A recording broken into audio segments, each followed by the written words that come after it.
If you've been following along with Social Security news lately, you may have already seen some discussion about these large lump sum payments that the Social Security Administration sends out in certain situations. Over the past few days, many people in the comments have been asking the same basic question: does this include me? Specifically, people are wondering about those who receive SSDI or SSI. Are those benefit types part of this situation at all? These are completely fair questions, and that's exactly what we're going to walk through today in a clear and calm way so that there's no confusion by the end of this video. Before we get into the SSDI and SSI part, it's important to first understand what this lump sum situation is actually about, because the context really matters. This specific lump sum payment applies to Social Security retirement beneficiaries, and not just any retirement beneficiaries, but a very specific group within that category. We're talking about people who waited past their full retirement age before claiming their benefits. That already narrows the group down quite a bit. Within that group, we're specifically referring to people who delayed their claim, and in doing so, accumulated what are called delayed retirement credits, DRCs. Here's how that works. For every single month that someone waits past their full retirement age to claim Social Security retirement benefits, they earn 2/3 of 1% in delayed retirement credits. Over time, that adds up to roughly 8% per year, or about 4% for every 6 months of waiting. So if someone waits a full year past their full retirement age, their monthly benefit increases by about 8%. That's a meaningful increase, and it continues to grow with cost of living adjustments over time. Now, here's where the lump sum payment comes in. When someone who delayed claiming past their full retirement age finally decides to file, the Social Security Administration may offer them something interesting. Instead of applying those delayed retirement credits to increase their monthly benefit going forward, they may be given the option to take a one-time lump sum payment as a kind of catch-up for the months they waited. However, there is a limit. The maximum amount they can receive is up to 6 months of back payments based on their benefit amount. For example, if someone delayed their claim by 12 months, Social Security will not pay all 12 months in a lump sum. Instead, the maximum they can receive is 6 months. If someone delayed by only 4 months, then they could receive up to 4 months of back payments. In simple terms, 6 months is the ceiling, and it cannot go beyond that under any circumstances. Let's look at a real example to make this easier to understand. Suppose someone's full retirement age is 67, and they decide to wait until they are 67 and a half before filing for benefits. That means they delayed their claim by exactly 6 months.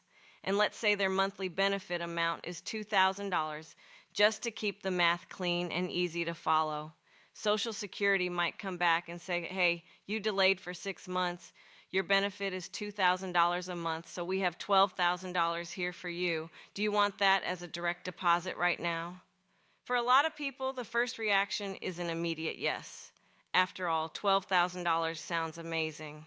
Most people would be tempted to sign up for that right away. But here's the trade-off, and this is the part you really need to think about carefully. If you accept that lump sum payment, you give up the delayed retirement credits you earned during those 6 months.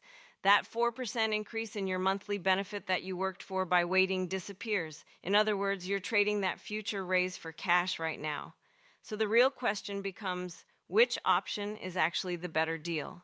The honest answer is that it depends almost entirely on how long you expect to live. When you run the numbers, the math generally shows that it takes about 13 years to reach the break-even point. For most people, that means somewhere around age 80. That's the point where keeping the 4% raise would have ended up being the better financial move compared to taking the lump sum.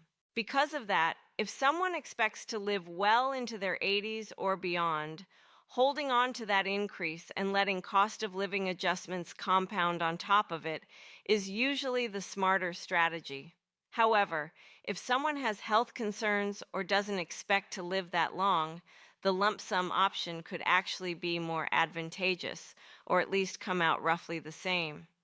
It may feel uncomfortable to think about money in terms of life expectancy, but longevity really is one of the most important factors when it comes to Social Security filing decisions. Now that we've explained all of that, let's address the direct question many people have been asking in the comments.